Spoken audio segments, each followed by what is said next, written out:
Pak Ahmad Sofyan, ahli hukum pidana anak. Pada waktu pertama kali saya nonton video penganiayaan tersebut di subuh hari, jujur bulu kuduk saya berdiri semua. Karena kelihatan terlalu kejam. Bapak sebagai ahli hukum pidana, apa pandangannya terhadap vonis ini? Ringan, wajar, atau gimana? Kalau saya ngelihat ya, hakim tunggal yang memeriksa dan memutus perkara ini tidak menggunakan secara utuh Undang-Undang 11 tahun 2012. Undang-Undang Sistem Peradilan Pidana Anak. Ya. Undang-Undang Sistem Peradilan Pidana Anak itu bukan pendekatan menggunakan balas dendam atau supaya anak jera ya, bukan itu. Apa dong? Kalau itu untuk orang dewasa. Lebih kepada pendekatan rehabilitasi, melihat ke depan, bukan melihat masa lalu. Melihat ke depan. Ke depan. Jadi Anda maunya si AG direhabilitasi aja? Menurut Undang-Undang 11 2012 itu mencegah anak untuk dimasukkan dalam penjara. Yang dimasukkan dalam penjara itu adalah pelaku-pelaku yang residivis atau melakukan tindak Tapi pidana. Tapi undang-undang itu kan umur 14 tahun ke atas boleh di penjara. Betul, 14 sampai dengan di bawah 18 itu bisa pidananya adalah, tapi pidana penjara kalau kita baca pasal 71 itu diletakkan paling bawah. Ya. Yang paling atas itu peringatan. Ya kan, selagi ada pidana-pidana lain yang bisa dijatuhkan pada AG, ngelihat kondisinya hari ini dan melihat kondisinya di masa depan, maka harusnya bukan pidana penjara yang harus dimasukkan. Tetapi menurut Anda, dari perilaku umur 15 tapi sudah seperti dewasa, menyaksikan penganiayaan tanpa mencegah, apakah itu masih bisa dimaafkan? Harusnya mempertimbangkan hasil litmas. Yaitu? Penelitian kemasyarakatan yang dibuat oleh Bapas. Jadi Bapas itu ngelihat semua aspek. Aspek sosialnya, aspek psikologisnya, aspek mentalnya, dan aspek masa depan anak tersebut. Kalau melihat video itu, Anda bergilik nggak bulu kuduknya? Nah, dalam video itu, video saya melihat yang melakukan perbuatan penganiayaan itu adalah Mario. Jelas dalam video itu. AG tidak sama sekali melakukan tindak pidana. Sama sekali tidak melakukan penendangan, caci maki, meludahi. Ada perekaman. Ya, tapi tidak melakukan perbuatan fisikal. Yang jelas dalam video tersebut hanya ada satu aktor yang melakukan penganiayaan. Tidak ada yang penyertaan kan? Nah, kalau penyertaan itu ada 3 komponen. Pertama, menyuruh melakukan, ikut serta melakukan, bersama-sama melakukan, dan menganjurkan melakukan. Jaksa mau pakai yang mana? Ikut serta secara fisik dia tidak melakukan perbuatan. Menyuruh, dia tidak menyuruh. Menganjurkan, dia juga bukan aktor intelektual yang melakukan perbuatan pidana. Oke, kalau gitu kita lihat aja dulu apa kata pendapat masyarakat atas kondisi ini. Kita lihat dulu yang berikut ini. Kalau untuk yang kekasihnya ya karena memang masih di bawah umur dan wanita mungkin 2-4 tahun penjara lah untuk sekira-kira ya kalau menurut saya ya. Kalau menurut saya AG sih udah cukup ya karena dia kan cuman orang yang menghasut aja. Tapi untuk pelakunya sendiri itu yang harus ditekankan sih kalau menurut saya. Kalau dari saya sih menurut saya itu terlalu sebentar ya. 3 tahun berapa? 3 tahun 6 bulan. Kayak cicilan motor nggak sih, Pe? Iya. Cicilan motor kadang ada yang 5 tahun ya kan 10 tahun gitu. Iya, itu terlalu sebentar sih. Terlalu sebentar. Kira-kira cocoknya berapa tahun nih, Mas? Kalau saya sih kalau bisa lebih dari itulah. Soalnya kan dia juga salah satu termasuk dalam skenario perencanaan kekerasan itulah. Kalau AG itu sebenarnya kalau bisa dibilang dia kayak peran utama itu AG itu ya. Kalau vonisnya cuma 3 tahun kayaknya kurang adil juga. Karena kondisi korban sampai dengan saat ini kita lihat sendiri kondisinya seperti itu kayaknya nggak adil, itu timpang.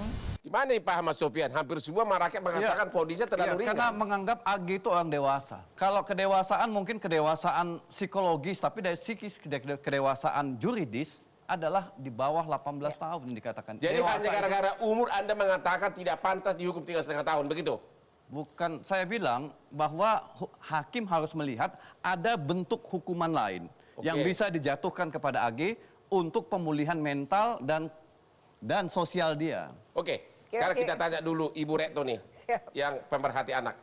Sebelum ke substansi, kalau korban ini adalah anakmu, kalau David itu anakmu, Anda setuju nggak AG ini dihukum cuma 3,5 tahun?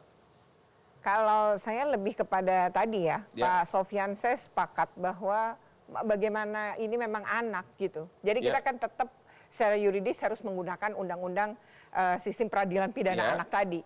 Terus yang kedua, tadi kan sempat ada ucapan ya, bahwa ibunya kan sakit sudah lama. Ya. Nah itu sebenarnya kalau di dalam pertimbangan itu ada pengaruh dalam hal pengasuhan. Ya. Bahwa kesalahan anak itu memang tidak berdiri sendiri. Kalau di dalam prinsip restoratif justice ini ya. Ya. Nah karena tidak berdiri sendiri, pengaruh lingkungan itu besar. Salah satunya adalah setidaknya satu, itu adalah pengaruh pada diri internal, diri Ya. sendiri dan pola pengasuhan. Jadi bagaimana dia diasuh oleh orang tua yang mungkin tadi sakit berkepanjangan sehingga kemudian juga tidak utuh kan peran sang ibu di dalam proses membesarkan. Jadi itu AG. menurut Anda alasan meringankan? Saya setuju karena anak itu tadi proses dia menjadi seperti itu bukan instan tapi sebuah proses panjang. Jadi Menurut Anda makanya yang pantas apa hukumannya? pertama tentu saya menghormati keputusan hakim ya. Apapun kita harus hormati. Ya, Yang kedua adalah penjara itu emang yang terakhir. Kalau saya gini ya, kalau ngelihat 3,5 misalnya pertanyaannya apakah adil atau tidak gitu. Ya. Sebenarnya kita semua kalau ngomongin peradilan anak terus keputusannya rendah, mungkin kalau sebagai korban kita akan selalu merasa nggak adil. Memang begitu. Oke, Tetapi sebagai ahli. menurut saya Pak Sofian tadi sudah menyebut Anda beberapa direhabilitasi ya. begitu? Saya Enggak, pikir, kalau Bang, rehabilitasi Gimana? bagi saya karena juga pasalnya enggak. ini kan pasal 355. Konstruksi pasal itu jelas. Ya. Perencanaan penganiayaan berat Benar. yang dilakukan dengan rencana terlebih dahulu. Ya. Keterlibatannya besar dalam proses perencanaan. Banyak Yaitu sekali apa? celah dari dia memberikan komunikasi aktif dengan anak guna mengelabui untuk dapat Sherlock. Bang, Sherlock yang dikirim oleh anak korban ini tidak pernah untuk ditemui, tapi untuk kirim gosen, Bang. Oke. Dengan modus kartu pelajar. Ya. Dan kalau dibilang ini adalah unsur emosi, ya kejadiannya katanya tanggal 17.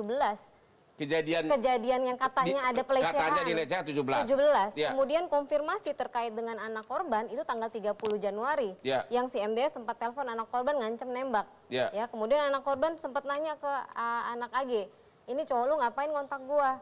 Anak AG bilang, "Nanti kalau dia marah-marah bilang aja ini salah gua yang goblok." Kira-kira begitu. Ya. Nah, setelah tanggal 30 hilang, Bang. Baru muncul tanggal 20 hari H. Sementara dari 20 tanggal Februari di hari Ya. H. Sementara dari jeda waktu 17 sampai 20 itu mereka udah have fun ya. Artinya tidak ada kejadian spontan. Perencanaan ini sudah panjang, Bang.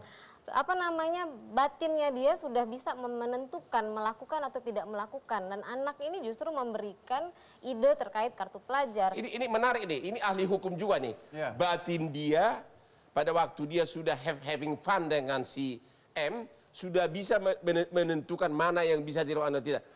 Anda sebagai ahli pidana bagaimana? Melakukan perencanaan, saya nggak yakin juga kalau AG terlibat dalam proses perencanaan itu ya. Ya. Saya tidak yakin juga. Kenapa?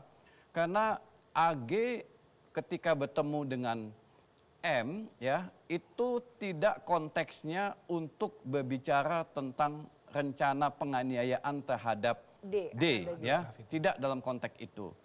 Munculnya ide perencanaan itu ketika ya kalau kita baca di dalam BAP ketika ada peluang untuk bertemu dengan D. Ya, ada peluang untuk bertemu. Disitulah muncul ide dan ide itu berasal dari M, bukan berasal dari AG. Oke. Nah, kalau soal hubungan seksual tadi itu ya, hubungan seksual, saya sebutkan tadi bahwa anak yang berhubungan seksual dengan orang dewasa, meskipun anak mengambil keputusan untuk melakukan hubungan seksual, yang salah tetap dewasa. Dewasa harus menolak. Oke. Harus menolak. Ya, kalau Anda tetap merespon positif untuk melakukan hubungan seksual, berarti Anda yang salah. Bagaimana pula anak dengan anak? Nah, kalau anak dengan anak yang melakukan hubungan seksual, kedua-duanya adalah korban. Oke. Kalau AG begitu korban, David juga korban. Jadi tidak ada dalam konteks ini pelaku dan korban. Bang, ada puzzle yang lepas tadi. Iya. Mungkin karena Abang nggak ikut sidang ya. Karena kita tahu. kita jawab dulu sesudah yang berikut ini. Pasal apa yang berubah? Kita akan jawab sesudah yang berikut ini. Iya.